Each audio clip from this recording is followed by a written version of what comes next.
Assalamualaikum dan salam sejahtera. Saya Iqbal Ahmad dan ini adalah teori perpisahan sejagat. 2.1. Liberalisme dan keruntuhan moral. Liberalisme adalah satu doktrin politik yang menjadikan perjuangan untuk melindungi dan memperkasa hak kebebasan individu sebagai agenda utamanya. Menurut Ensiklopedia Britannica, liberalisme berakar umbi daripada dua budaya masyarakat barat yang saling berkait, yaitu sikap individualisme masyarakatnya dan kesukaran yang dihadapi masyarakat dalam konteks ekonomi dan politik yang disebabkan oleh persaingan dan permusuhan. Mendasari ideologi liberalisme yang merasionalkan perjuangannya pula adalah kepercayaan bahwa manusia adalah makhluk yang rasional serta mampu mengelakkan konflik melalui jalan diplomasi. Ringkasnya, liberalisme senang digambarkan sebagai ideologi yang menyeru masyarakat bersikap pentingkan diri dalam kehidupan tanpa perlu khawatir akan menyebabkan berlakunya konflik. Karena kononnya, manusia yang rasional akan mengelakkan konflik. Secara amnya, ideologi liberalisme boleh dibagikan kepada 3 peringkat, seiring peredaran zaman dan kehendak liberalis di zaman tersebut. Peringkat awal kemunculan ideologi ini dikenali sebagai liberalisme klasik yang kemunculannya dikesan seawal abad ke-16 di Eropa. Antara peristiwa penting yang menandakan kemunculan ideologi liberalisme adalah Perang Saudara Inggris yang berlaku daripada tahun 1642 sehingga tahun 1651. Rentetan kekalahan Raja Charles pertama dalam peperangan tersebut, ahli falsafah Inggris John Locke melalui penulisannya telah menjustifikasikan tindakan revolusi menentang kerajaan yang gagal memenuhi kontrak sosial dengan rakyat. Yang antara intipati kontrak tersebut adalah untuk melindungi hak natural rakyat yang mencakupi kebebasan berpikir dan bersuara. Setelah berjaya menghadkan kuasa kerajaan-kerajaan monarki di Eropa melalui rantaian revolusi demi revolusi, akhirnya pada penghujung abad ke-19 muncullah satu lagi bentuk pemikiran liberalisme baru yang dikenali sebagai liberalisme modern. Antara peristiwa yang menyumbang kepada kemunculan liberalisme modern pula adalah revolusi perindustrian yang berlanjutan sehingga awal abad ke-19.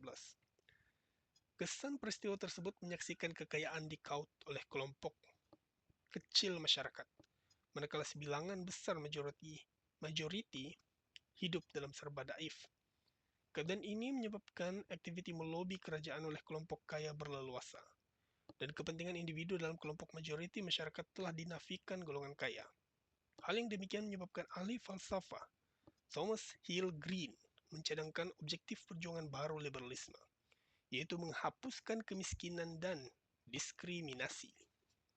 Pada penghujung abad ke-20, muncul pula bentuk pemikiran liberalisme kontemporari, meskipun masih mengekalkan perjuangan menangani kemiskinan dan diskriminasi, namun idea yang mendasari kedua aspek berkenaan telah diperluaskan lagi untuk turut mencakupi perkara-perkara tidak rasional dan tidak masuk akal. Perjuangan menentang diskriminasi terhadap bangsa dan agama telah diperluaskan untuk turut menentang diskriminasi terhadap golongan gay dan lesbian. Perjuangan menghapuskan jurang ekonomi antara golongan kaya dan miskin pula telah diperluaskan untuk memperjuangkan hak kesamarataan antara lelaki dan perempuan, dan juga golongan kurang upaya. Peristiwa penting yang membawa kepada perjuangan radikal ini adalah gerakan demonstrasi hak asasi manusia yang berlaku di Amerika Syarikat sekitar tahun 1940-an. Antara kritikan terawal ke atas ideologi liberalisme adalah menerusi tulisan Reinhold Niebuhr dalam artikel yang bertajuk Individu Bermoral dan Masyarakat Tidak Bermoral yang diterbitkan pada tahun 1932. Apa yang ditekankan oleh Niebuhr dalam artikel tersebut ialah tindakan meyakini bahwa memperjuangkan kepentingan individu sebagai kebaikan kolektif masyarakat adalah impian utopia perjuangan golongan liberalis.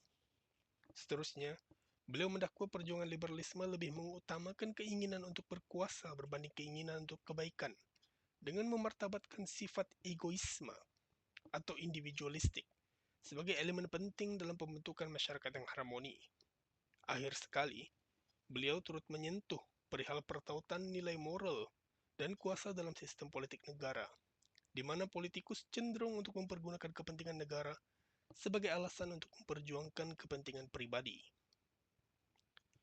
Dalam bukunya yang berjudul After Virtue pula, Alasdair MacIntyre telah mengkritik keadaan serta hala tuju nilai moral pegangan masyarakat moden, khususnya masyarakat di Barat. Menurutnya, nilai moral masyarakat moden telah gagal untuk menjadi sesuatu yang rasional, namun begitu enggan pula diakui sebagai sesuatu yang tidak rasional. Hal ini adalah sesuatu yang dikaitkannya dengan era pencerahan yang berlaku di Barat pada kurun ke-17, di mana zaman tersebut telah menyaksikan pembentukan nilai-nilai moral baharu untuk menggantikan nilai-nilai lama. Menurutnya lagi, kelemahan utama nilai-nilai garapan era pencerahan adalah ianya tidak mempunyai struktur metafizikal yang berasaskan pemahaman teleologi. Akibatnya, nilai-nilai baharu ini tidak dapat disamartikan dengan kemuliaan akhlak yang asasnya adalah pemahaman teleologi. Sebaliknya, pemahaman ke atas nilai-nilai baharu ini telah disandarkan kepada pemahaman setiap individu yang menjadikannya subjektif. Berbeza dengan pengkritik liberalisme lain yang lazimnya dikenali sebagai kelompok komunitarian, Michael Sandel, yang menulis buku Liberalism and the Limits of Justice yang diterbitkan pada tahun 1982 pula, adalah seorang pendukung ideologi liberalisme sendiri. Pun begitu, beliau tetap mengkritik liberalisme modern yang disifatkannya telah mempengaruhi segenap pelosok falsafah moral, undang-undang, dan politik masa kini. Menurut Sandel, liberalisme modern yang diwarisi daripada Immanuel Kant adalah liberalisme yang mengutamakan hak daripada kebaikan. Hal ini telah mengundang persoalan. Sekiranya kepentingan hak-hak individu tertentu menjangkaui kepentingan kesejahteraan bersama, apakah hak-hak tersebut? Permasalahan timbul apabila golongan liberal pada hari ini terus gagal untuk membuktikan betapa hak individu adalah lebih utama berbanding kebaikan bersama. Apa yang boleh dirumuskan daripada kritikan-kritikan ahli falsafah kontemporari terhadap ideologi liberalisme adalah liberalisme telah menghancurkan nilai-nilai moral yang menjadi tulang belakang kepada institusi sosial. Menurut MacIntyre, masalah liberalisme adalah ianya langsung tidak mempunyai asas sama sekali. Kenyataan beliau senada dengan Sandel, yang menyifatkan liberalisme dibina di atas asas yang rosak. Ketiadaan asas ataupun rangka yang menjadi garis panduan gaya pemikiran ini telah menjadikan liberalisme tidak boleh digunakan sebagai asas untuk membuat sesuatu penilaian moral. Atau dalam arti kata lainnya, liberalisme adalah ideologi yang tidak bermoral. Bak kata Amy Gottman, 1985, saat merumuskan kritikan komunitarian terhadap liberalisme, golongan liberal dilihat mempercayai bahwa morality hanyalah sekadar pandangan individu semata. Atau dalam arti kata lainnya, morality berdasarkan pandangan liberalisme adalah sesuatu yang tidak wujud. Meskipun telah banyak penulisan yang diterbitkan untuk mengkritik dan memperjelas kedangkalan falsafah liberalisme, namun terus saja ideologi ini berkembang dan meracuni segenap pemikiran masyarakat di seluruh dunia. Hal yang mana dipercayai berkait secara langsung dengan pemateraian Deklarasi Hak Asasi Manusia oleh Pertubuhan Bangsa-Bangsa Bersatu pada tanggal 10 Desember 1948. Matlamat utama deklarasi tersebut adalah untuk melindungi hak asasi manusia melalui pemberian kebebasan kepada semua individu, mengandungi sebanyak 30 perkara, setiap satu daripadanya mencakupi skop yang sangat luas, tanpa sebarang spesifikasi jelas terhadap jenis kebebasan yang dibenarkan dan yang tidak dibenarkan. Hal ini menjadikan deklarasi ini sebagai satu ancaman yang cukup besar kepada mana-mana sistem yang diwujudkan untuk mengawal keamanan sejagat. Dalam konteks Malaysia khasnya, percanggahan deklarasi ini dengan rukun negara adalah amat jelas sekali.